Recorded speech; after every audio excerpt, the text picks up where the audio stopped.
This is the Andres Segovia Show. All right, so it looks like we are live. Greetings, everyone, and welcome to the Andres Segovia Show. I'm your host, Andres Segovia. On this episode, I think a lot of you have a lot in mind about what's going on culturally, especially with some of your favorite, movies or TV shows or stories that you grew up with and watching them go to the crapper because of wokeness. And that's the very reason why I decided to bring on the program someone that I've been on his program, the Critical Introverts host, Senor Filth. Senor Filth, welcome to the Andres Segovia Show. Hi, it's nice to be on. I'm excited to just see where this goes.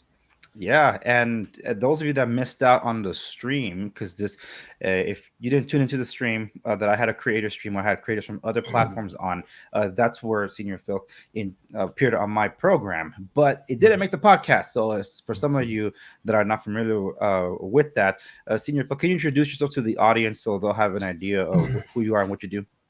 Yeah, I go by the name of Senor Filth. It's not my legal name, but it's just a silly name I just made up for my podcast. It's a Critical Introverts podcast. Idea of the show is I pretty much just bring on artists and creatives, and we pretty much talk about things within the culture war. Because I do think there's a huge kind of creative element to the culture war because it's very media based, and when you're within the art world, you have to have like an eye for detail. And I think a lot of what's going on is that a lot of people just don't pay attention to cultural things, but for any kind of a creative person, that's sort of what you have to do, whether it's whether you paint or whatever, or you make music. You have to be kind of in tune with what's going on culturally. So I mean, that's kind of the idea of why I started the show. Yeah, and I've seen you have some guests that are in the field, whether they've been I think screenwriters, mostly artists that I've noticed. Like when I say artists, like artists, like pencilers or drawers of sorts. Yeah. I think some of them were like comic book and graphic art, all that. Mostly graphic artists. A lot of caricature artists. Mm-hmm. I'd like to also. I mean, I haven't really had a chance to have any like musician types on yet, but that is something I would definitely like to kind of get on, because one of my one of the people that has been involved with the show from the beginning, she does a lot of the cover art for. There's a guy named the Marine Rapper. I don't know if you've heard of him. I don't think I have. But he's like a big kind of like a conservative rapper that's kind of getting some traction right nowadays, and I would love to like have him on and have a lot of the kind of there's a weird circle of like conservative rappers that are becoming kind of popular, like what's it, like Topher. I'm bad with remembering the names, but yeah, there's a couple that I would like to have at least some on, just to kind of, especially because they're hip hop guys, and Yeah. I grew up, I'm a big hip hop, like old school hip hop guy, and I just like talking about that kind of stuff. And to talk about hip hop and tie it in with the culture war stuff would be kind of fun for me. But yeah. Yeah. Who's the guy that made that anthem? Let's Go Brandon. Because that dude just like, I never heard of him before that, and after that, he's like everywhere. I think there was a couple of guys that sort of jumped on that. I want to say Topher was one of the main guys. But yeah, I think there's a few guys, and I think they even started like a beef thing of like who started it first, kind of shit. But I mean, it's okay if I curse. Hey, man. Okay. Go ahead. Okay. Well, I think there's a lot of similarities I guess, in the artistic field, and the thing that you've been covering, because there is the common denominator in all of them is that the creativity that they would bring in is snuffed out.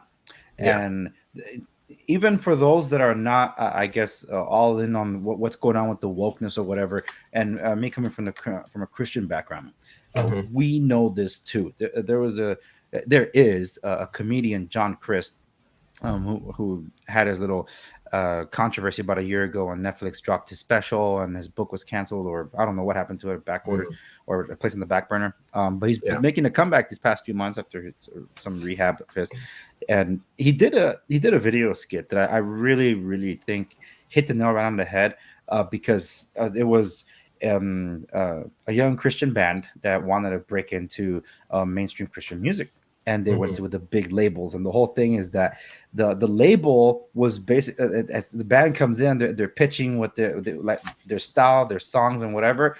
And the big label was like, "We love it. Let's change it." So they would tell them like, "All right, well, you want to do this and do that, and like to switch it up, take out some of these words and put this instead."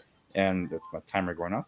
It's that, and put this one instead. So in other words, they're changing everything that the band is and making them kind of toe in line with the cookie cutter bands that are out there, so they can't differentiate them. And the band was like hesitant. No, that's not what we are. It looks like it's not going to work out. So at the last moment, the production label makes them an offer. He's like, and we'll put you on this.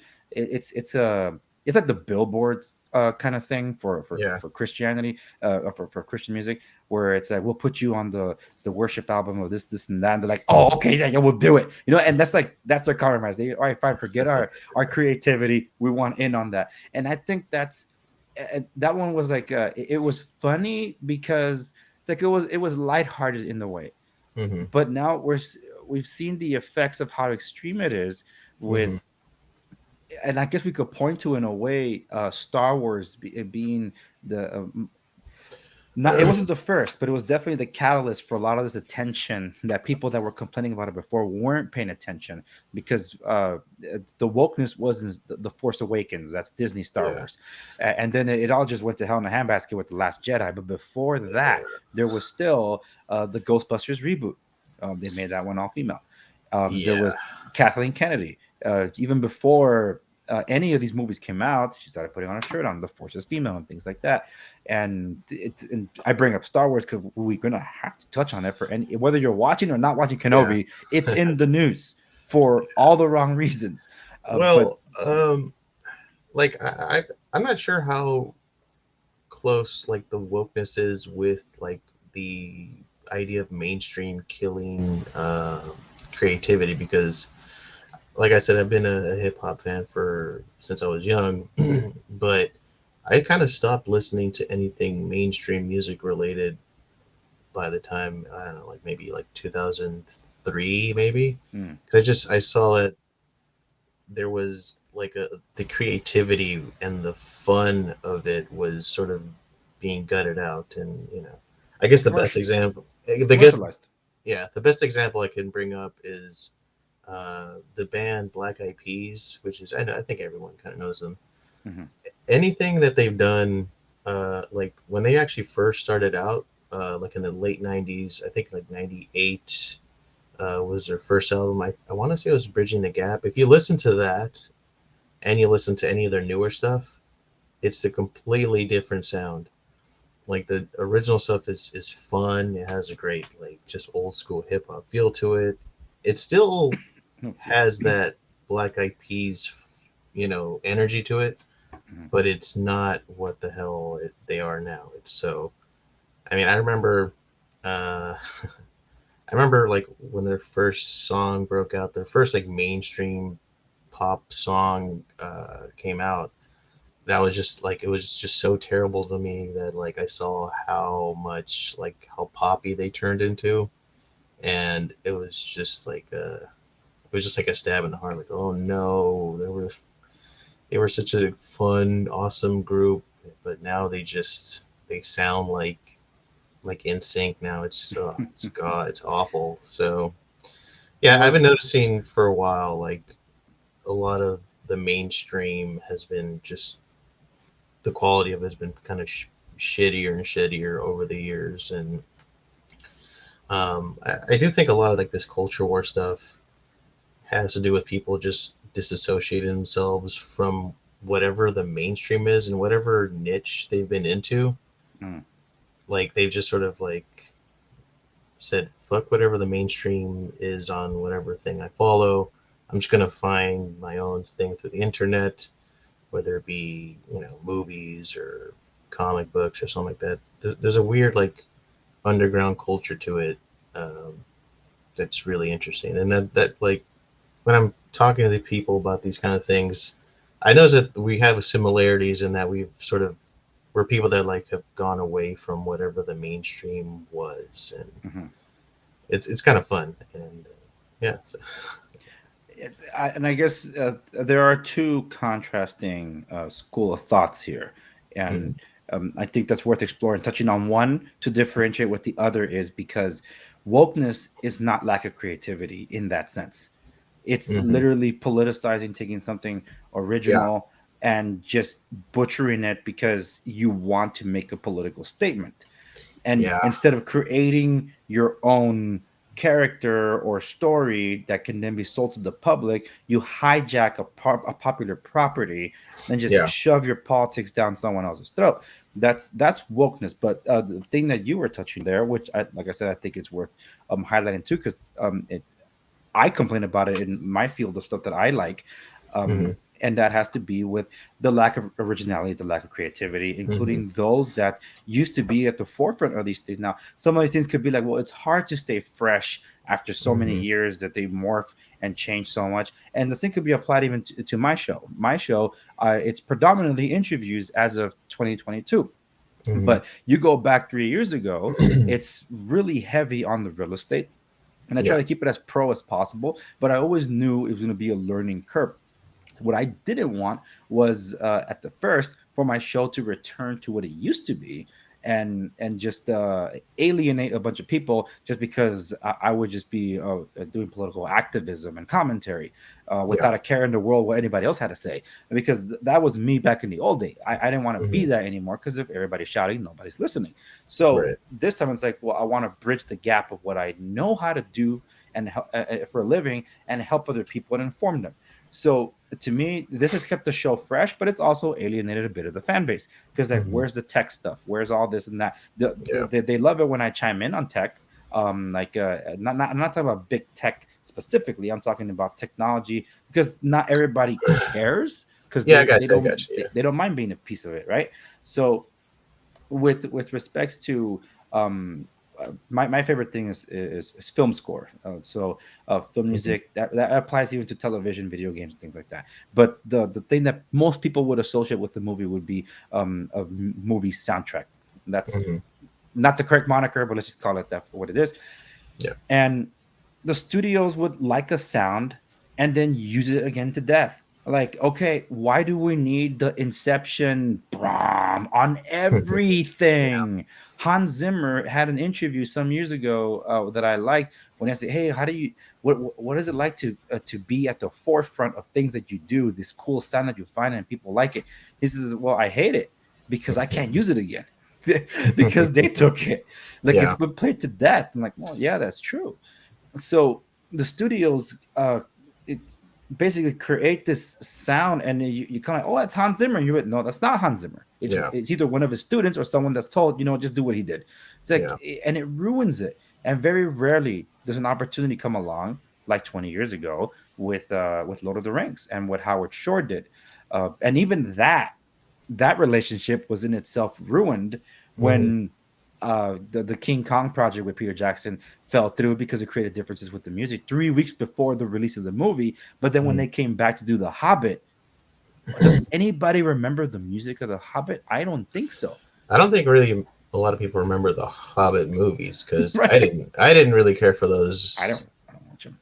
I mean, besides, uh, what's the dragon's name? Smog. Smog. Yeah. Yeah, that was the only thing I remember from those movies at all. Like, and it was so disappointing because I loved the Lord of the Rings movies, but and I really, as growing up, I loved the animated Hobbit Ralph Bakshi movie Mm. from the '70s, and to see that film and just see how just uninteresting and boring it was it really sucks because Yeah. Okay, at first it was supposed to be great. Like it Yeah. had a lot of things going for it with Guillermo del Wasn't Toro. Guillermo del Toro was supposed to be the director, I think, right? And he Yeah. was a director, but then MGM, which was the main financier, was running into all those hardships. He already burned a lot of the bridges, leaving all these projects in the air, moving to New Zealand to start developing this, working on the script. He was working hard on the script, but then things were put on hold, and he moved there for like 2 years. So in the meanwhile, while he was doing that, he worked with Chuck Hogan to do the Strain horror book series, which is a great read, by the way. I think it's more Chuck Hogan than it is or Chuck Dixon, one of those two. I think it's more him than it is Guillermo del Toro, but still, the fact that Guillermo was involved in it is what elevates it.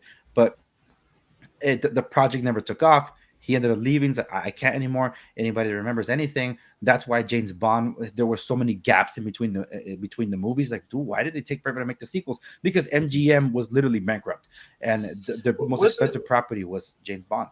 Wasn't it supposed to be 2 movies, and then they just decided to make it a trilogy or something like that? Yes, because Peter Jackson is nuts. You could tell too, because I remember watching the second one, and that was the first movie that I can remember in a long time that like I almost fell asleep in, because the second one is just so boring. And again, I love the Lord of the Rings, but here's a little bit of inside baseball.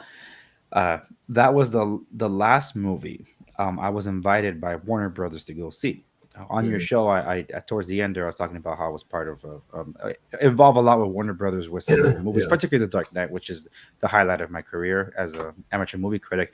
But the last one, and this is the one they made me sign an NDA for, so I couldn't review it, was the second one, the Hobbit. I don't even remember the name of the second movie. I didn't see the first one. Yeah, the first one's not. I didn't see the first one.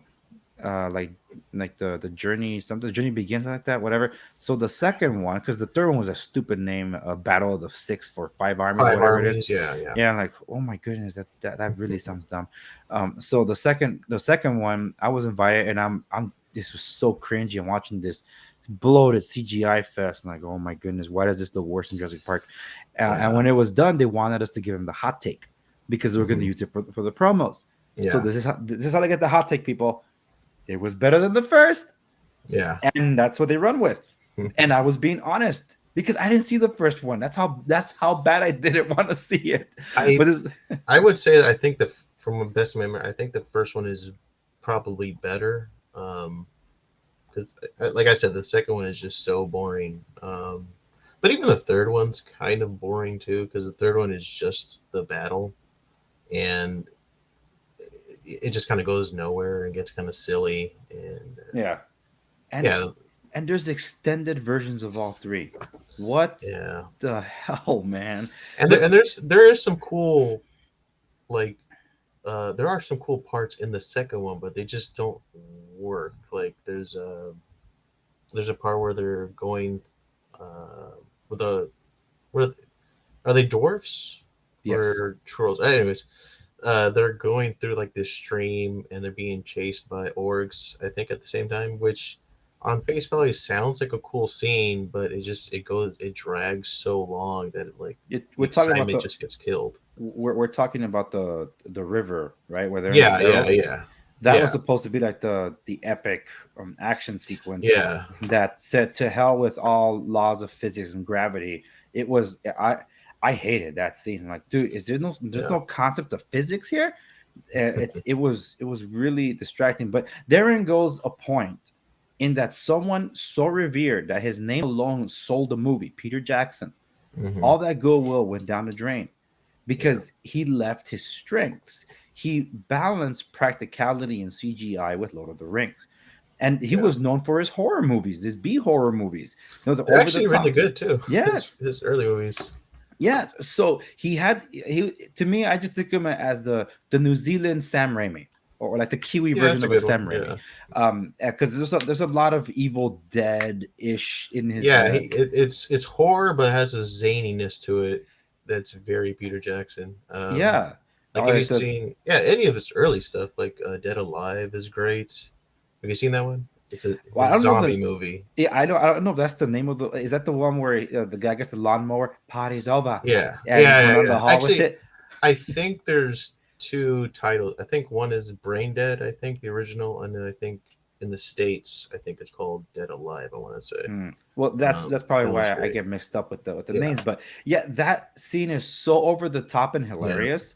It's and it works. It's so him bringing that horror, I guess, element over to Lord of the Rings. It worked because it Yeah. really set up a creep factor in the first movie because the mystery and the world building and all that. But then that all went out the window with King Kong. That's why I'm like, oh my goodness, dude. I there's something about Peter Jackson. I kind of feel bad for him because he's one of those guys that like I think he works best when he's like you said, like he's kind of has a zaniness to him. But when his stuff is too taken seriously, like King Kong, it just doesn't really work. Like King he Kong. he stepped away from what he knew how to do Hmm. because the practicality of Lord of the Rings and the use of CGI there is married so well that watching Hmm. it in 4K as I recently did, I'm like, this looks absolutely gorgeous. Yeah. I did not like the way King Kong looked when I first saw it, and it must look even worse now, especially the dinosaurs chase sequence, which is absolutely pathetic.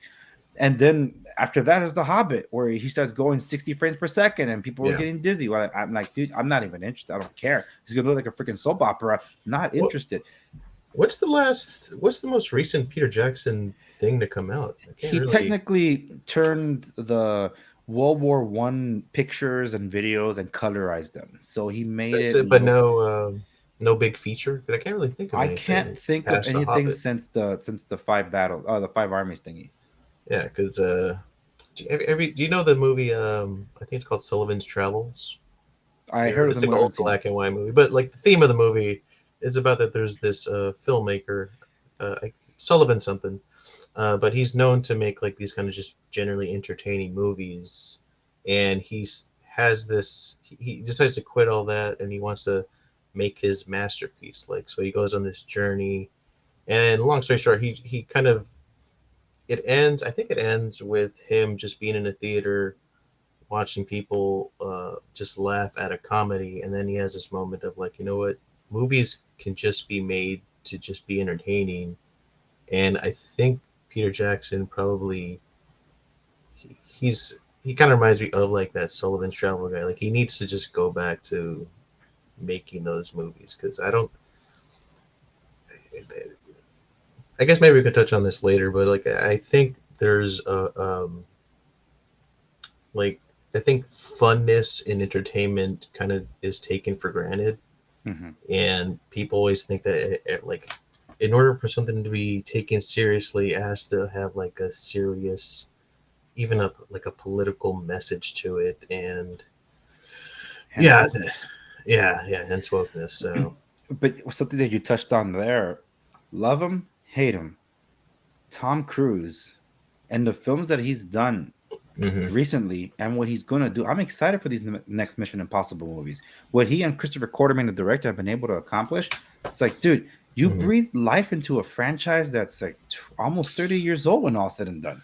yeah, I think Tom Cruise is rather underrated. I'm not saying he's like the greatest actor, but I can't think of a movie where he doesn't like totally bring it. Mm, Because like there's some what's the movie? What was the last the Justice League movie? Who was the Batman? Ben Affleck. Ben Affleck, yeah. Yeah, there's moments in that movie where he just like his performance is so he's just so bored that he doesn't really want to Well, be there. well, we could enter that whole I think it's due to discussion, but reshoots probably. Is well, it? because there's a lot of drama that went into that, especially when they redid 70% of the Mhm. movie with director, oh my goodness, the male feminist, the beta male, Is that Zack the Snyder? the Avengers director, Oh, my God. Josh. Josh Yeah, Whedon, yes, that fool. Yeah, yeah. yeah, The so-called self-proclaimed male feminist that couldn't help himself but just to do butt shots of Gal Gadot. yeah. Sure, yeah. No, but But there's a lot of stuff that went into that, and it's not Ben Affleck's fault. So that one is yeah, I totally. just that's just a example I can think of. But, like Tom Cruise, like I've never seen him in a movie not be like pretty damn like super into it. Even movies Mm. that like aren't that good, he still kind of brings it. Yeah, And I didn't watch that Mummy reboot remake thingy. I watched it. It's terrible, but again, Tom Cruise is giving it all he can kind of get. He's I, I given. I never saw Valkyrie, the one that Brian Singer directed. Valkyrie? That was a World War II espionage movie, I think. I don't Um, remember that one. it was I think it was the attempt to murder the leaders of the Third Reich, and it was based on a Mm, true story that just fell through. It had a lot of production problems and things like that, yeah, and Tom Cruise didn't even bother getting a German accent. So because I mean, I I don't. remember really loving. Is it called The Day After Tomorrow? No, the one where he like Edge of Tomorrow. the one where he dies all the time and he comes back to Yes, life. Yeah, Edge of that Tomorrow. movie was great, and Wow. he was great in it. Yeah, And I don't know how old he is, but he's constantly always bringing that he's kind of 59. level. He's Yeah, he's great. 59, man, and he's running his butt off. Yeah, I he's still doing haven't. his I have thing. not yet seen Top Gun Maverick. I do intend to watch it I hear it's because good. I hear it's really good. yeah, it's dialogue's corny, but that's not what it's about. It's about it just Yeah. entertainment, which is something that's really hard to find nowadays. Another thing That too, I heard about Maverick that it's a lot more practical effects, which I really appreciate. hmm Um, oh, those jets are flying, and the actors are in there yeah. using the cameras. They had to learn cinematography. They had to do flight training and all this and that. They were taken to different, I guess, planes so they could start getting used to the G's. Mhm. So that's they really stepped it up from what Tony Scott did in 1986. I think Yeah. is the year that the You original know, Top Gun came out. I actually just watched Top Gun like a few days ago for the Same here. first time. Same here. I don't know if it was one of those things where like I'm not sure if I ever saw it before, so I just said, Maverick's coming out, so might as well. And I mean, the movie still is really cheesy, but it's still pretty well made. Like Yeah. the what do you call it, the dogfight scenes are still really well shot, and the cinematography is very good. Um, The shots they were able to get back then, yeah, that's pretty impressive. I always had this. I thought that Val Kilmer was in it more for some reason, but And therein goes the point. See, yeah, last night after as we were go to record this one, I mhm, did the recording session for what my co-host in the Critic Corner, which is exclusive locals, by the way. For those mhm, interested, check out my locals community and check that out, folks, because that's where the Critic Corner, Central Corner, mhm, off the record, that's where it all resides. But the Critic Corner, a particular episode that we basically rehearsed mhm. for as long as I've known my co-host. His name is Travis, and we basically every chance we get, we talk about the movie Heat, and we said we're gonna do Heat. the episode Heat when the time comes. And this is a 1995 movie with Al Pacino and Robert De Niro and a bunch of other big name actors. I have not seen that movie since I was a kid, so And it's a masterpiece. It's I'm if sure there's a it's if there's a yeah. perfect movie, that's the one. So that's Mhm, what our episode is about 2 hours that we did, and that's one of 3 episodes we're going to do because mhm. that's just how deep dive we do into this Yeah. product, especially because I'm an Angelino. I was born and raised in Los Angeles. I remember my youngest days before after a kid and like a infant and baby. I was living before the 105 freeway was constructed, so I Mhm. was at the border of Compton and Watts, and the whole Ronnie King riots and all that in the Yeah. midst of all that, and yeah, The the good old fires. days. Yeah. Yeah, the good old days. Yeah, history repeats itself. But yeah, so that's where I was born and raised. And seeing Heat, every time I watch it, it just takes me back to the classic Los Angeles that I grew up in Mhm. because it shows you all different aspects of LA. And they Yeah. did a documentary to show 10 years later how much it's transformed. Like, yes. And now it's even more transformed since that documentary. So there's a lot that I want to cover in it. But I guess the reason I'm bringing that up is because when we were doing that recording session, I dropped a bomb on him and I said, Mhm. I actually just finally saw Top Gun. He's like, wait, you've never seen it before? That's a crime against what we're supposed to be. Like, I Yeah, know, yeah. but just like you said, I don't know if I ever actually seen the Yeah, movie because yeah. it's so ingrained in our culture and it's played on TV so often. Back when I was growing up, I know the story beats, I know everything that was Mhm. going to happen. I just don't remember if I ever saw a cohesive movie. Same thing Yeah. with Predator. I had to sit down, like, you know what? Forget. I need to sit down and watch this movie with my wife because I don't think I remember seeing this thing from That start to that is a finish. movie that I can tell you I've seen many, many, many times. I love Predator. I do think something like Predator kind of gets lost in the shuffle as far as like artistry because if you think about just like the Predator design, was it Stan Winston that made it? Like, Yes. there's so much thought into the Predator creature. There's lore. I never really got into the sequels. I don't remember the second one that much, The one with but Danny Glover.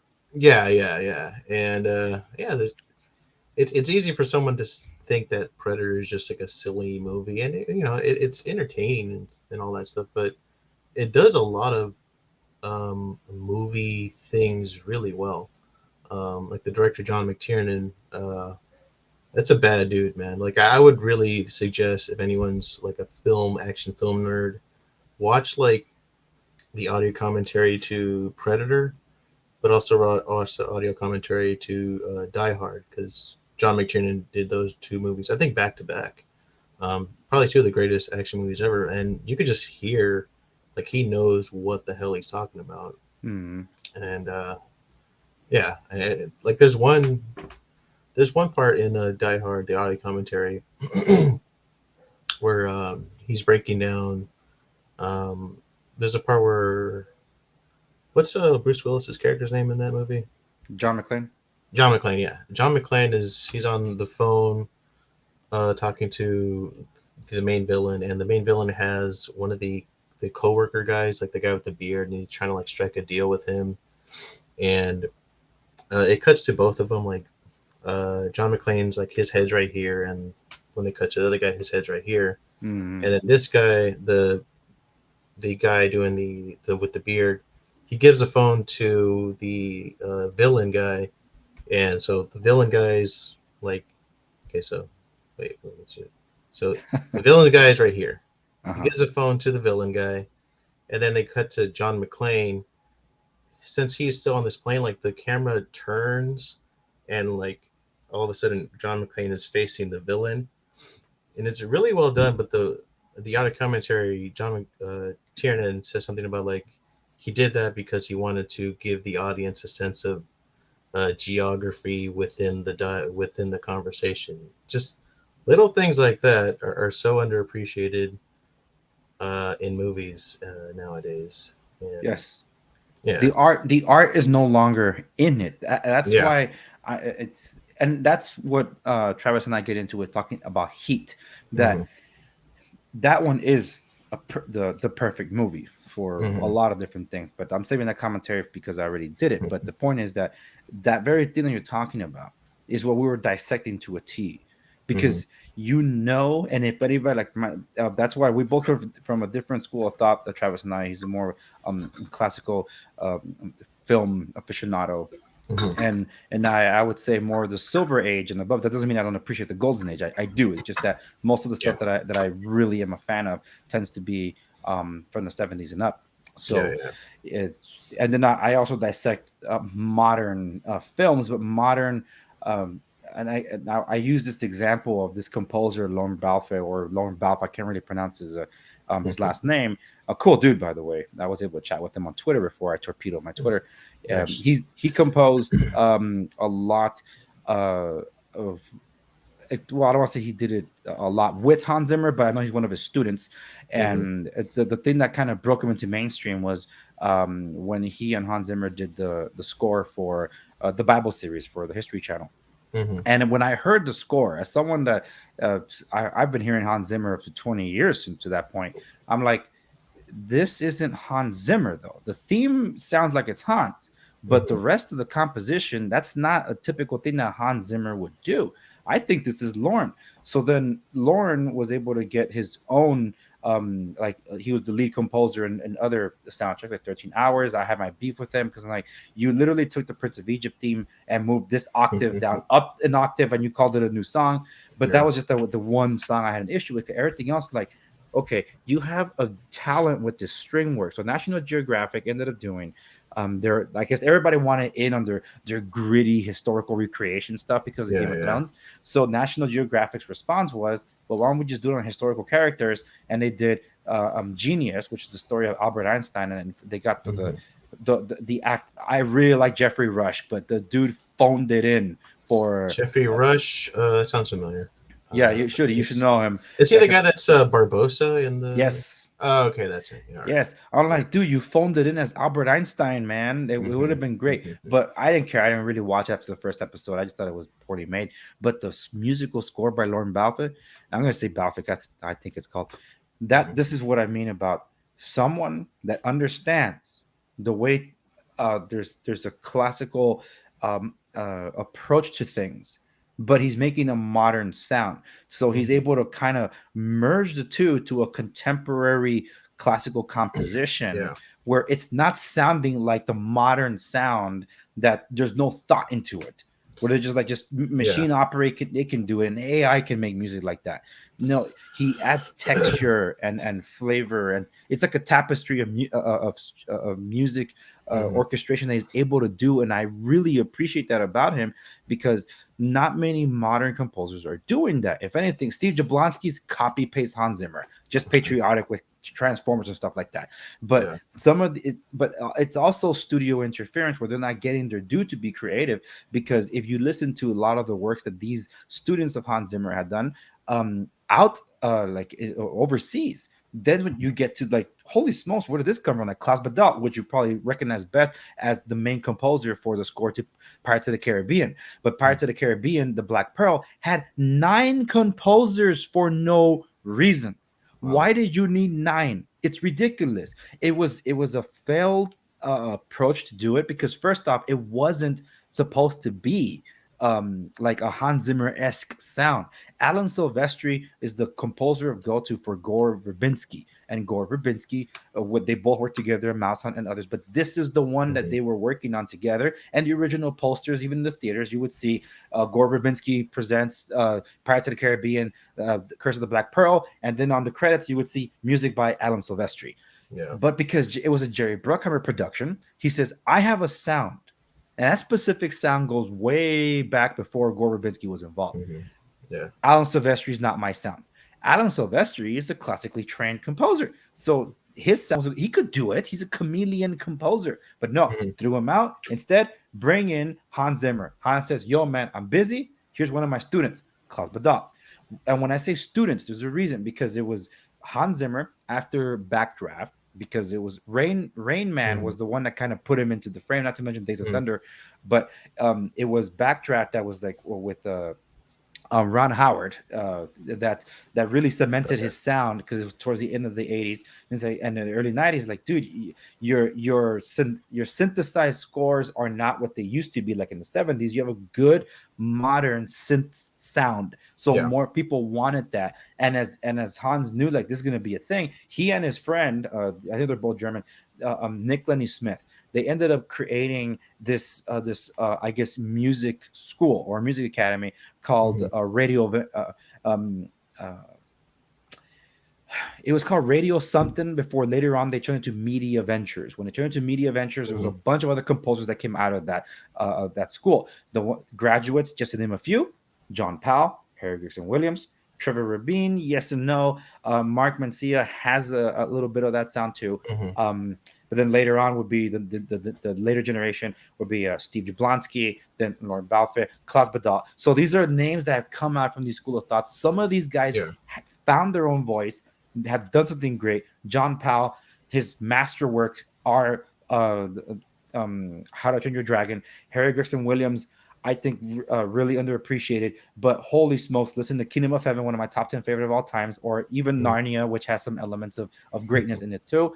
And then I think it's his brother, Rupert Gregson Williams, is another one that basically comes out of that. Most of the rest of them didn't find their own voice. They were just Hans Zimmer 2.0. Steve Jablonsky is one of them. But I think that's a lot to do with the influence of studios too, when they said, you do the Hans Zimmer sound because you know it best. But if you hear Steam Boy by Steve Jablonsky, an anime movie, there's elements of greatness there. But Klaus Badal, he did a score for a Chinese movie called The Promise. And that one is one of my top 10 favorite soundtracks of all time, because the Chinese National Orchestra gives it their all, and they bring it And Mm-hmm. it's really hard to find a composition of original music like that nowadays. And over there in China, it was so big that even TV shows that were so popular, there's like just clone the music that Klaus did. And when I told my wife, who's Taiwanese by the way, I told her this was composed by a German composer. It's like, this Chinese music was done by a German composer. She couldn't believe it.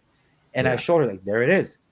So these guys can do greatness when they're given a chance. And this is how it kind of all ties with this whole thing about where's the creativity going on? How Yeah. much is it an influence of the commercial like studio controlling the artist, and how much is the artist just becoming more tired and like, you know what, I want to change it up a bit and Mm-hmm. alienating some of the fan base. Because I see it play out all these aspects of things. That's not even counting wokeness. How do you feel to I guess to kind of go with the soundtrack thing? How do you feel about like original? Because like when Ray Liotta died last week, um, I had to watch Goodfellas just in memory of him, and Mm-hmm. that soundtrack is purely just existing songs. But that movie does it in such a way where like it helps tell the story. How do you feel about like those kind of soundtracks compared to OSTs? Well, when we come to compilation albums and Mm-hmm. then original score, so long as it's the director that knows what he's doing and what he wants, that's cool. Mm-hmm. The problem is when they bring a composer and said, "Hey, I want you to complement the music, Mm-hmm. the pictures with your music. Yeah. If you know who they are, you know what kind of sound they have, and then you throw it away." Mm-hmm. That's what I hate. Because if you know you're going to use a compilation album, not just to do temp tracks, which are temporary tracks that are that editors use. So when this is like behind, this is media aesthetics, folks. So this might sound very technical. It's because it is. So after a film is shot, especially when it's filmed, this is before the digital age, so this is even harder. They're shooting in film. There will be something called a um oh my goodness, it's not a taping session, it's like a note session Mm-hmm. where the the this the guy holding the reels would sit down with the director and say, where do you want the cut, and they would Mm-hmm. tape it, like, this is where the tape's going to go because this is where the cut's going to happen. They're just Mm-hmm. taping it, they're not cutting yet, they're just going to tape it. So okay, so these are the cuts, and they're going to make all these things. So how do they know where they want to make the cut, especially if they have a scene and they want to switch this and that? Like, okay, well, we need a temporary track, or also known as a temp track. Temp track being that let's take an existing musical cue and let's go to the beats of the song, and we're going Mm-hmm. to cut to that. Sometimes those temporary or temp tracks have they're whoever's working on this, because they're constantly working just with that, they get so enamored with that that sometimes they'll have a composer come in and say, I want you to write original music, but I want you to use this song. It's like, so you want me to write original music, or do you want me to use that song? Well, I want you to write your music to the song. Yeah. And a great example would be the aforementioned Kingdom of Heaven. Kingdom of Heaven, Ridley Scott. This was after he That was sounds on familiar. Is that with Orlando Bloom. Oh, that movie. Yeah, I've never seen that. Yeah. Yeah, Go on. watch the director's cut only. The theatrical cut was a massacre of art. It was just like, dude, where's the story? They left 2 hours on the cutting room floor. Really? So and even when they fill it in, I think Orlando Bloom was just they were riding the high of his popularity because of Legolas, and then coming out as Will Turner in Pirates of the Caribbean. It's like, hey, you know what? You can handle your own vehicle. No, just like Eric Bana, these guys are better as supporting actors. They Yeah. complement an ensemble. They can't hold a thing on their own. But the spectacle that is Kingdom of Heaven, after having like Gladiator, Hannibal, Black Hawk Down, like all of that, just like in a row for Ridley Scott, and then doing Kingdom of Heaven, which has some of the most incredible scenes, particularly during the Crusades, that I have ever Mm-hmm. seen. Hans Zimmer was too busy to do the music. He did the music for the previous three, but like, hey man, I'm busy.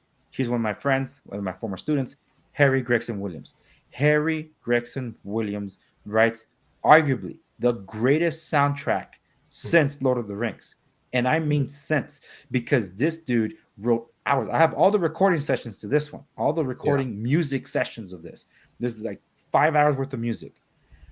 And it's astounding what he was able to do in getting the Christian sound, which it's not Christian, it's Catholicism, but whatever, for lack of a description, we'll say that. I gotcha. And then there's the Middle Eastern sound, and there are Jewish themes or influences in it too. But the best part is that he's created all these rich themes, and technically he clashes them all together because there's a war, and the way he handles it, it's really hard to duplicate that again because Harry hasn't done it again.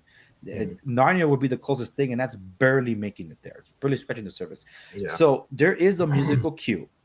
It's called Rise of Night, and it's in the original soundtrack that you can buy at the store. So it's not something that it's like it's recording such. No, it's on the original soundtrack. It's called Rise of Night. You can listen to that song and then ask yourself, where is this song in the movie? If you watch the 2.5-hour version and then you watch the 4-hour plus, you're not going to find it there. Because for the final cut, Ridley Scott, the temp track that he used was from The Crow, The Crow 3 by Michael Beltrami. And I think it was called Dead Man Walking. And he ends up putting that song in there. And he does do the same thing. Well, not that wasn't for that one. I'm sorry. That's for later. That's when the walls come down of Jerusalem. The Rise of Night song was Valhalla, a motive piece that Jerry Goldsmith did for the 13th Warrior about a few years prior before Jerry Goldsmith passed away. So there's 2 tracks that were the temp tracks that make the final cut of the film. That was not by Harry Christian Williams, but he was told to write some of this music to the temp track. So if you run in parallel, you can see the story beats, but Harry still writes his own sound to the beats. But even then, it's not used. So that these things tend to happen. So if like Quentin Tarantino, if I remember correctly, his thing was he used compilation albums like music because he did not want someone else to tell him what's best for him. Yeah, that's why it was great that after working so much that he was able to work with Ennio Morricone with the Hateful Eight because they tried working together, and Ennio Morricone hated Quentin Tarantino's stuff. And that hurt him. But they he hated his movies or just his taste in music. I think it was both his movies and his approach, because he never used score. And I think that they were able to get past the animosity there to be able to work together for the Hateful Eight, and that was the only original score award for Ennio Morricone, which is a crime against art. The most prolific composer in history. John Williams probably has done half of what Ennio Morricone has done. This dude only won 1 Academy Award. Bull crap. Yeah, he got it at least. Ennio Morricone is pretty known in like the record collecting field. So yeah, I know about Ennio Morricone. I was supposed to go to one of his concerts. My wife was excited. We're gonna go to a concert because I have a pal who's a violinist who's friends with the son. And the concert was delayed and ultimately canceled. And I what happened? We're gonna go, and I happened to mention it to my buddy. He's a violinist, and he told me, Ennio fell in the shower. I'm like, no, when they're that old, you know what that means. Yeah, he never really recovered from that. So that was something. That sucks, man. So that's all to say. I can really go off on all this stuff when it comes to like where the creative process works and where it doesn't, because when a film is cut, and before they used classical music because they didn't have anything else. That's why classical composers hate film composers, because the film music composers, like, you guys are just copying our work and you guys do a poor job at it. That's why they don't respect each other. There's a gap in between. There have been composers for music that have tried to write classical music. When John Williams, who was very popular in the 70s and 80s with all his big bombastic themes on Academy Awards, he tried his hand at classical music. He failed miserably. He was laughed out of like the concert halls. It's like, you wrote a freaking film music and try to pass it off as a classical music. You screwed it up. Someone that took a different trajectory, and even recently another composer did the same. Danny Elfman was part of a punk band, if I'm not mistaken, And when he was picked up by Tim Burton to do music, and they did Beetlejuice and eventually Batman 1989, and you want to talk about Batman, so that's going to circle around Yeah. here. But he didn't. He was trying to break into film score. Like, wait, Mhm. how do you go from pop to go to this? Whatever. It was like a passion of his. He was Mhm. testing himself and his abilities to be able to do it. So when he did Batman, and he said he spent weeks, and I wrote so much music, and when I was done, I only had 56 seconds. Like, he only knew one of the clefs. I don't remember which one it was, if it was the treble clef or the bass clef that he knew how to write for. He didn't know how Mhm. to write for the other one, which is why Batman doesn't really have much of a percussion in it when you re-listen to it. It's more like high-pitched sounds because he didn't know how to fill it in entirely. He had help to get it done. Mhm. Um, and eventually matured. He found his sound, and it was just working so well. In the early 2000s, he wanted to push himself again. He decided to write classical music. And Mhm. unlike John Williams, Danny Elfman succeeded, Wow. and it was a standing ovation. It was only performed once in New York, and I think it was like 2 hours, but you can actually buy The recording? the album. You can buy the recording, but it's less than an hour. The performance itself was about 2 hours though, so there's Okay. a lot that was not there, and it was a standing ovation. I don't remember how long they gave it to him for, but it was outstanding. And I'm like, you did it right, man. And when I heard it, and I played it for my wife recently too, it's like, honey, this is my favorite modern classical music. It's like, what makes it modern? Just listen to it, and you'll realize that this is not film score. He did it. Hmm.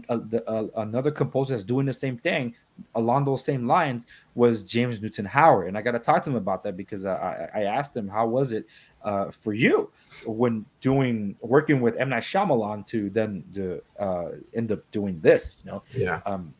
so anyway, that's a whole other thing, but it's interesting to see just how much changes, because considerably the greatest music composer of film composer of all time is Erich Wolfgang Korngold, who did about 8 soundtracks, I think, if you call it that.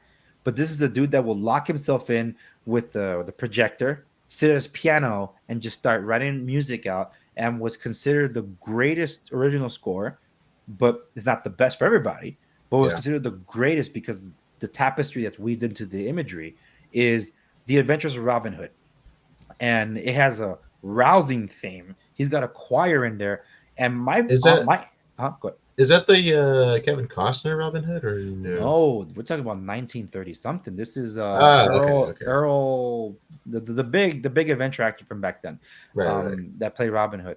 So we're talking about way back when, okay, Mhm. black and white days. My favorite score by Wolfgang Korngold is uh, my goodness, the Seahawk. The Seahawk is a pirate song. When you first hear the song, you're like, "Whoa, man, this is amazing!" And the next thing you know, George Lucas, who loved that song too, grew up listening to it, told John Williams, "Hey, can you write something like that?" And it's like, "Well, I'll try." And then you get the Star Wars theme. So Yeah. this is all connected, and you can thank Wolfgang Korngold. So that's what I mean. Like, if you let them be creative and do it, that's great, because the first part of a movie budget that goes out the window is the original score. That's Hmm. the one that studios always compromise on. Oh, we'll just bring in one of those cookie cutter guys, Yeah. and it sucks. And that's different from wokeness. Yeah. I was just thinking like right now, like it's how much the soundtrack actually does make a movie, because if you compare Mad Max to the Road Warrior to Mad Max 3, what is it, Beyond Thunderdome? Thunder. Oh yeah. Yeah, what really like sets those movies apart really is the soundtrack, because Road Warrior has a really like a kind of a timeless soundtrack. It's a great soundtrack, but Beyond Thunderdome has a very 80s sound to it, and it just dates the movie terribly. Hmm. And yeah, so it is really important, you know. Like, how do you feel about like what's his name? I think Junkie XL. I think his name is. Yeah, Tom Holden something. Yeah, Yeah. because Well, that's Was another one. I thought that was Hans Zimmer. who was the person that made the soundtrack for Interstellar? Was it Junkie XL or No, Hans Zimmer? that was Hans Zimmer. Okay, yeah, that Yeah. soundtrack is pretty damn awesome. So for Hans Zimmer, Hmm. uh, I'm gonna three scores I'm gonna name, and it looks like we're focusing a lot on this, and we might not be able to touch on wokeness as I seen the clock go, but it's okay because this is great because it also speaks to the wokeness, like you said, was not the death of creativity; it was the hijacking of creativity. Hmm. Whereas the death of creativity has been already in place, and some of us are at fault because we will support the things that are like, oh, why are you still watching another Fast and Furious movie? Oh, because it's fun. See, that's why they keep making that crap Yeah. instead of actually supporting the movies that we should support. And then we complain that it's the same thing over and over again. Then stop paying to watch it. So when it Well, I comes, mean, something like a Fast and Furious series, like it's fun. I don't mind something being made for fun. It's just when I don't know if we're gonna have enough time to talk about this, but it's when um, art kind of gets away from the fun factor and starts to like take itself too seriously and kind of up its own ass. That's when the wokeness I think kind of comes in and well, just and I ruins think that's everything. also the fault of the Fast and Furious because it just remember Hmm. the street races were the thing, Yeah, and some of them were practical, and now we're just CGI bloated mess with guys flying tanks or whatever the heck it is. So that's what I mean. yeah, I got you. I got you. So when it comes to like tie it back to Hans Zimmer and the three scores I'm going to refer to in reverse order, that would be Interstellar. Hmm. I said three scores, huh? Yeah, but there's Thin Red Line before that, and then it's going to be and there's one right in between. This is a big deal because Hans Zimmer, who I just established, was the synth sound. He brought back the '70s sound that went out the window because Hmm. that tremble synthetic sound that basically made classical scores extinct were brought Yeah, back by John Williams single-handedly with Star Wars, Superman, and Indiana Jones, and then eventually E.T. And not to forget Jaws, but Jaws wasn't really a full thought yeah. out score like those, right? So then everybody wanted in on the '80s. So '80s, we had James Horner, we had Alan Silvestri, Back to the Future, anything from James Horner, like even Aliens or The Land Before Time, one of my favorite James Horner scores of all time. Or even end Mhm. capping it with Willow. Not to mention John Williams owned the '80s too, and Yeah. Basil Polidorus with Conan the Barbarian because Arnold was in everything then. So you have these big old scores. And then Hans Zimmer breaks back in and then makes the synth sound cool again. It's like, dude, you're really good. Um, he didn't just rest on his laurels, though. He kept pushing himself. So in Hmm. 1998, he worked with Terrence Malick and wrote The Thin Red Line, the completely anti Hans Zimmer soundtrack. It Hmm. is basically a quartet with occasional French horns and trumpets in it. Yeah. He went all organic in it, and it's his masterpiece. The Thin Red Line is my favorite Hans Zimmer score of all time. I have his 8 hours of recording sessions Hmm. because I wanted to hear every variation that he did on those songs. It has one of the best songs ever, but because the movie didn't do well at the box office and it was very artsy, fartsy for a lot of people that don't really like it, like, oh, why Hmm. is half of the movie about trees? Well, blame Terrence Malick for that. It's so the fact that a lot of the music even got chopped up. Hans Zimmer said the only Academy Award that's hurt that he didn't win was that one because he doesn't want to work with the director ever again. And he devoted so much to that. And it kept changing because Terrence Malick is notorious for not having storyboards. He storyboards in the editing room. So when he's editing, oh, I'm changing it again. The movie that was probably planned is not the one that's pushed out. Yeah. So when you have that kind of like indecision, and Hans being that's why he did so many variations of a song, and Hmm. to be left holding the bag, and the original score album only has about 50 minutes of music. It's a crime that people were robbed from listening to Hans Zimmer's greatest soundtrack. And all you gotta do is pull up one song, Journey to the Line. That's it right there. It's all there. So when Hmm. I say that Interstellar is his best score since the Thin Red Line, I used to call it Thin Red Line in space, but instead of heavy strings, he went with the organ. not just any organ, one of the biggest organs in the world. And that's how he was able to fill that sound. And I said, this works. And it's signature Hans, but he kept maturing along the way because in between those movies, I told you Klaus Badot was the head composer for Pirates of the Caribbean, the Curse of the Black Pearl. 8 more composers came in from that school to try to fix the score. So if you have the album, pull it out, look at the liner notes, and look at every single freaking composer that was involved in it. The last name, Hans Zimmer. He went in there, he fixed it. I don't even know what he ended up fixing. All he did was basically throw in the gladiator cool theme or the action motif that only uses like 2 or 3 times in the entire score and just moves 1 octave to the other side and calls it the Pirates of the Caribbean theme. And it's like the Jack Sparrow theme. Like, this is pathetic. Whatever the point is, it worked for the studio. So next time they said, we don't want that screw up again. You come back and do Dead Man's Chest. And when he did Dead Man's Chest, it's like, well, you suck at making pirate music. It's like, why? Because this doesn't sound like a swashbuckling adventure. So then At World's End was the first time he used, as far as I know, he used wood instruments, not synth instruments, to fill the sound. So At World's End is his most orchestral, organic accomplishment. It's the most mature Hans sound there is. That's why he's really transformed a lot in that sense, where composers can push themselves, and he's still pushing himself, and people are still trying to copy him, where he can't write something new without someone stealing it, like what happened with Inception. 10 years of commercials and still we can't get away from that sound. And that's all Hans. So I love creativity, but Hans, I feel people should let him rest. It's like, stop asking him to do this something new just for everybody else to copy him.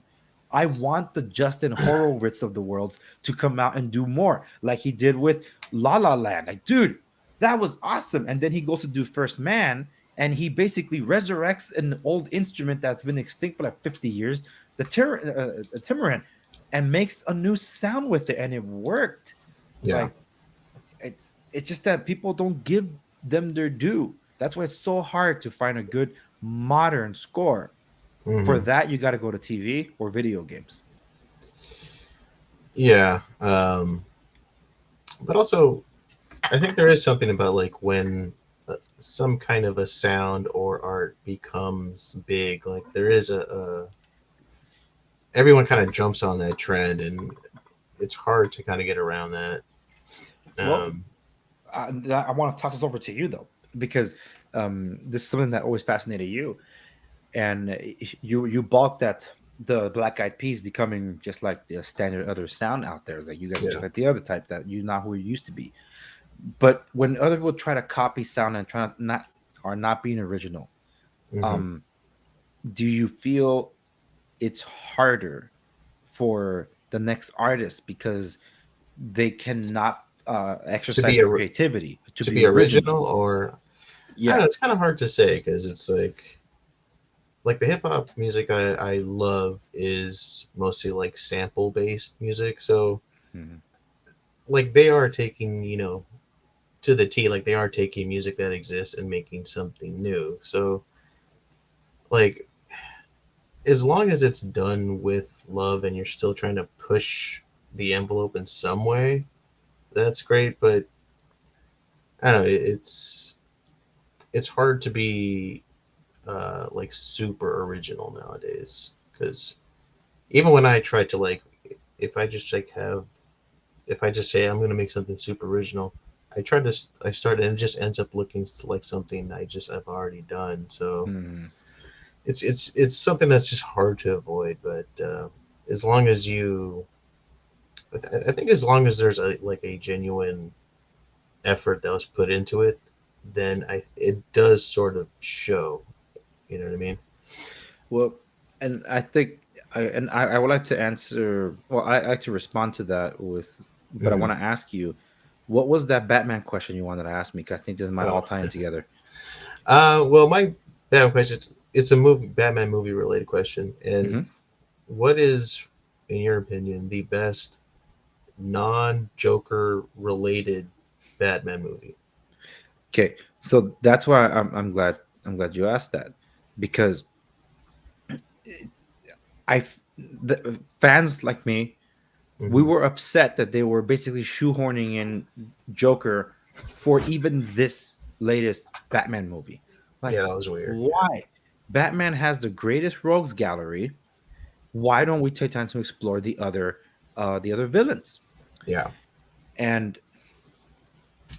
I, you said non-Joker, but Joker is kind of in it anyway. It's really hard to point to in that sense because the one I have a bias towards is actually Mhm. not a movie many people have seen.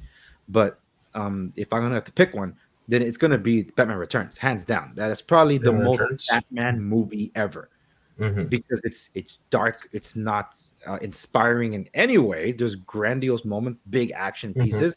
Batman kills folks, and the score is phenomenal by Danny Elfman. The direction is Yeah. excellent by Tim Burton, and it is horrifying too.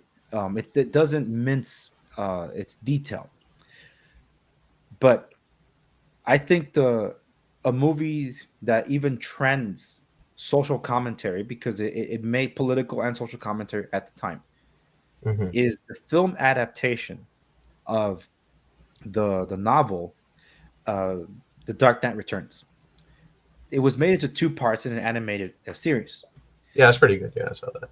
That is phenomenal, and I'm so glad. And that's what I wanted to bring this up because I want to end on a note that's affects I mean, this.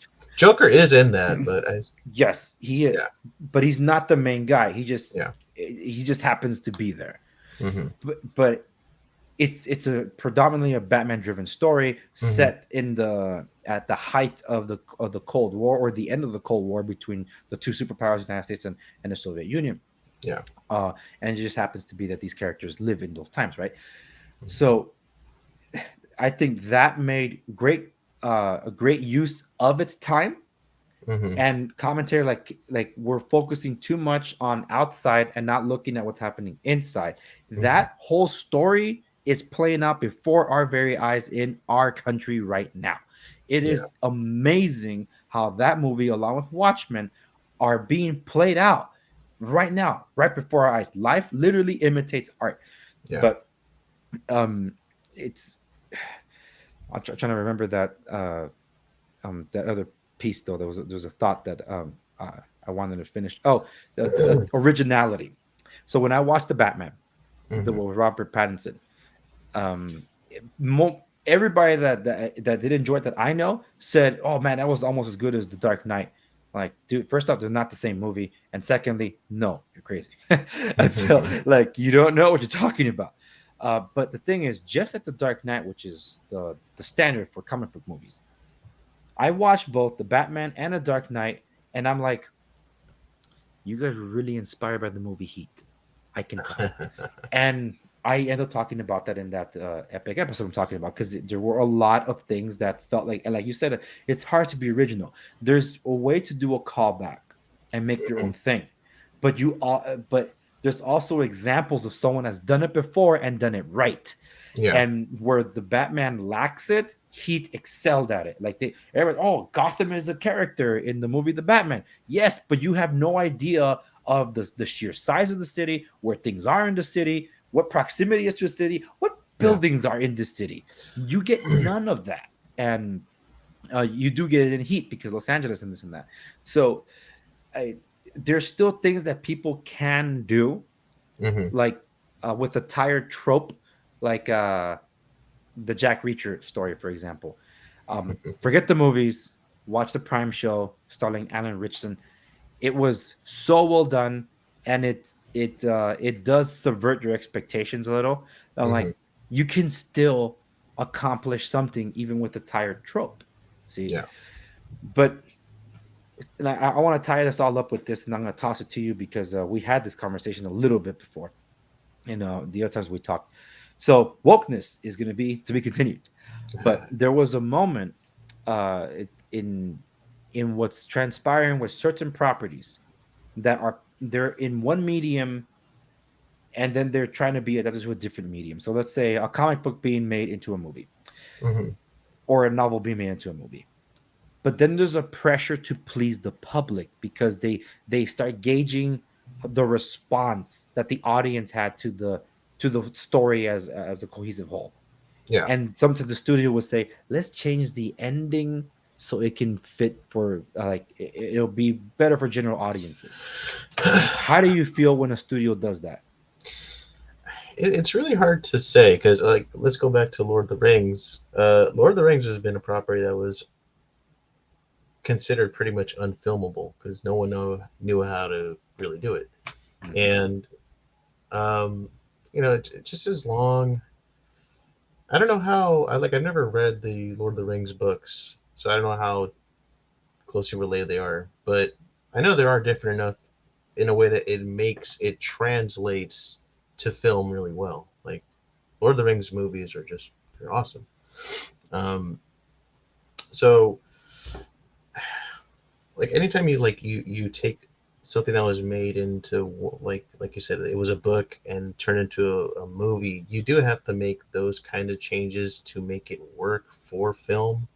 Because I think I've heard someone would do the quote of like some of the best written scripts don't make the best movies. You know what I mean? Mm. So like storytelling in different forms, like you do have to make those changes. So it's kind of hard to say, man. Uh, yeah, I mean that's how. I bring up Watchmen because that was the main criticism that the critics, not the fans of the book, the critics of the film said the movie doesn't work because it was faithful to the novel. Hmm. And the fans of Watchmen the novel say the movie doesn't work because it wasn't faithful to the novel. So Yeah, someone's right, someone's wrong.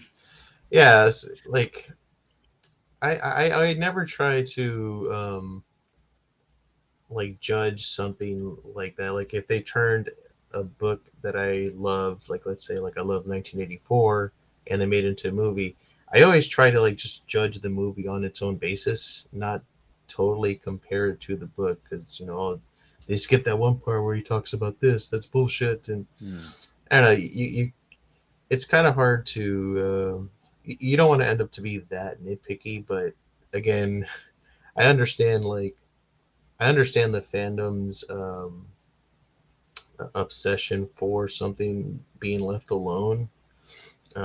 Like if you think about Star Wars, like that could have been just left alone and people would have loved it, but they had to make it and change it for the times, and now it's just god awful. Yeah, So well, and you just highlighted two differences in one where they're trying to please general audiences, and I'll use Watchmen again as an example, mhm, where they said the ending was too controversial for the book, so we're just mhm, going to change it. No, you made it worse because the ending worked. It was what the author intended because the mhm, way the ending was changed is, but the means to the end is the same, but the ending is different for yeah, Watchmen for the film because it takes away what is literally symmetrical for the novel itself because the novel was written in a way and drawn in a way, penciled and colored, mhm, where for a particular palette, it's symmetrical in of it itself, which is pretty awesome. How some of the panels kind of fold over themselves. yeah. So that means the beginning and the end had to come together, and for the film, it doesn't work. So that's why, like, I still appreciate what Zack Snyder was able to do. It just didn't stick the landing. But then you have studios trying to say we need to adapt to the times. No, not when it's a fantasy thing and because now you're using it as a platform to preach at people and But that also, doesn't like, work.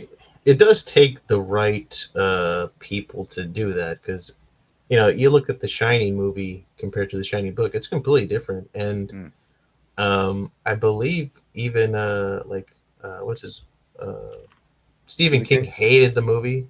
Yeah. I think he originally hated it. And there's even, a scene in the movie, because in the book, I think in the book, they drive like a red car, but in the movie, it's yellow or something like that. Hmm. And there's a deliberate like fuck you to like Stanley Kubrick does like a deliberate fuck you to Stephen King, where when Halloran, I think that the black guy that gets killed, he's driving in like a snowstorm, and there's a car accident, and the car that's involved in the accident is the red car from the movie. But you know, you look at the Shining movie. Like if I was someone who was so tied to the book, like I would probably hate the movie, but I judge the movie on its own basis, and it's you know it's a classic. Um, I think even like Stephen King actually made his own adaptation of The Shining. He did like a miniseries, and it's faithful as all hell to the book, but it's horrendous. It's terrible. I don't know if I don't recommend anyone watch it because it's that bad. It has like a Goosebumps cheesy feel to it. But not as good as Goosebumps. No, not even. You know, so The Shining is a rare case where like that's forgivable. Like as long as it's done by the right people, and Yeah. you know Stanley Kubrick, you know he knows what the hell he's doing. And he's changing the story like a whole lot because I think even the maze isn't in the book.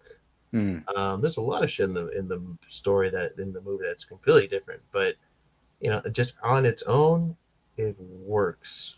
But the film the miniseries adaptation of the Shining book is just horrendous. So there is something about like making something work for film versus keeping it completely tied to the book. It's hard to say like where the balance is. You know what I mean? Because I know people that like uh, love Jurassic Park, the book, but like don't really they like the movie, but they say like the book is so much better. Blah blah Yeah, blah.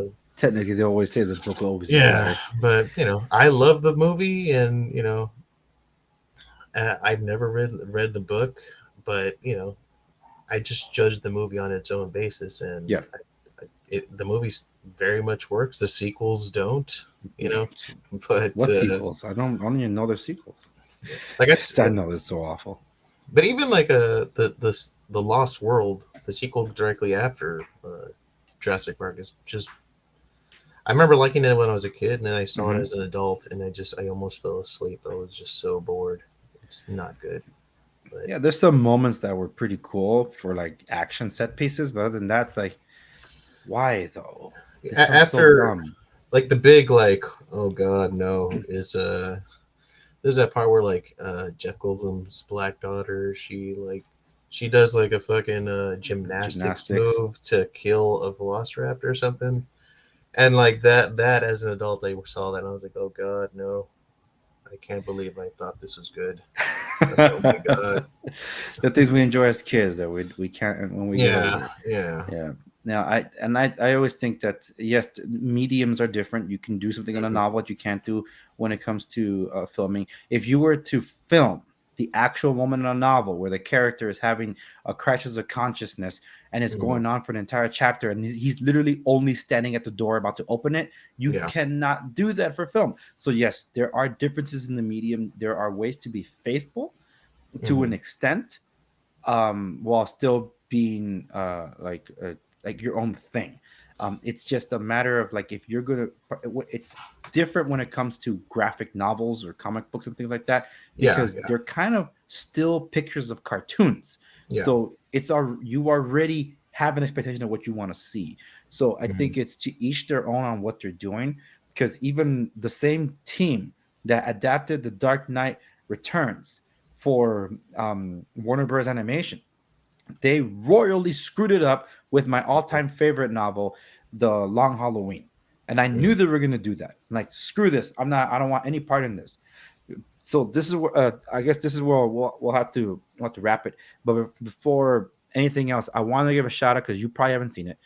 I recommend everybody to go check out a fan film of Batman, and it was done about a month ago. I've been in touch with the creator, and I did invite him onto the program if he's down. Right now, he's really busy, but if he does come Mhm. on, I'll let other people know to chime in with their questions.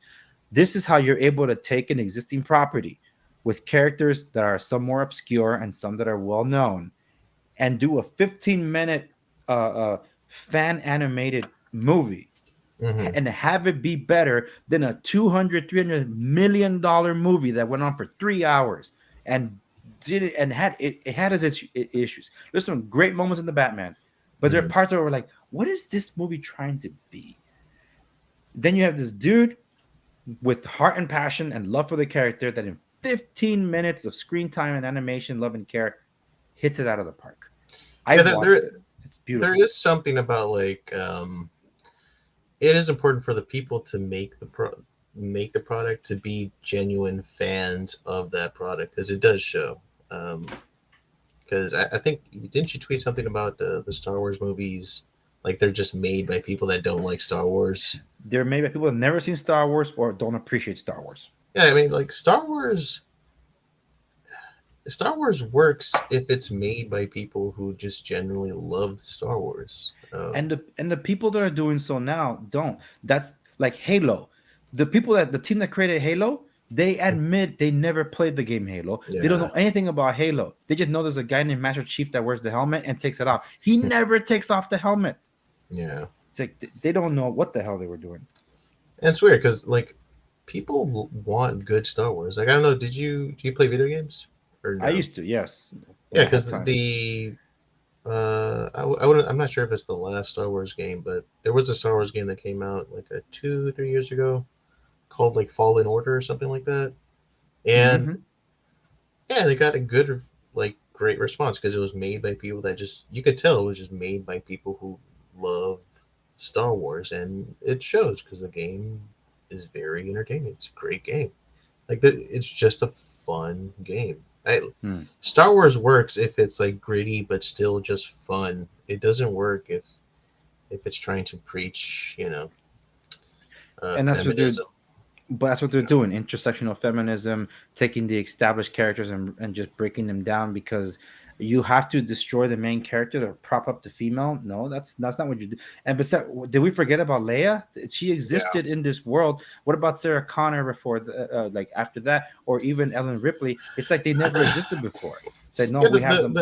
The female hero thing is it's kind of weird because like Ellen Ripley works because she came out in a time in the 80s. Is it yeah, the 80s when like the typical action star was like the Arnold Schwarzenegger type. So her like she's a rarity and there's a surprise element there.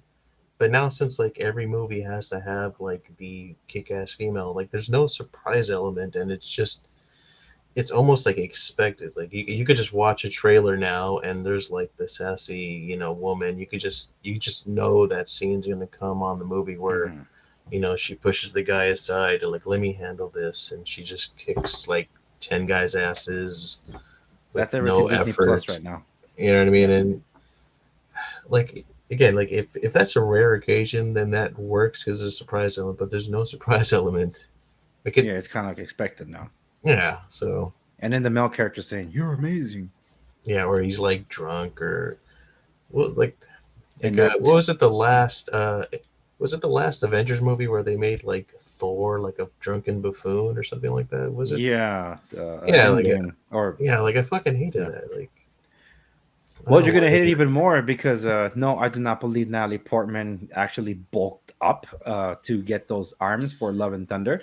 Yeah, She's the mighty Thor, apparently the better Thor. She's yeah. always been, I think Marvel movies are kind of done, honestly, because which is why people appreciated the Batman because like, wait, the movie ended and we didn't have a sky beam or a CGI alien army battling it out. yeah, yeah, We didn't yeah. get any of that. It's like, no, you actually got Batman kicking butt the way he's supposed to.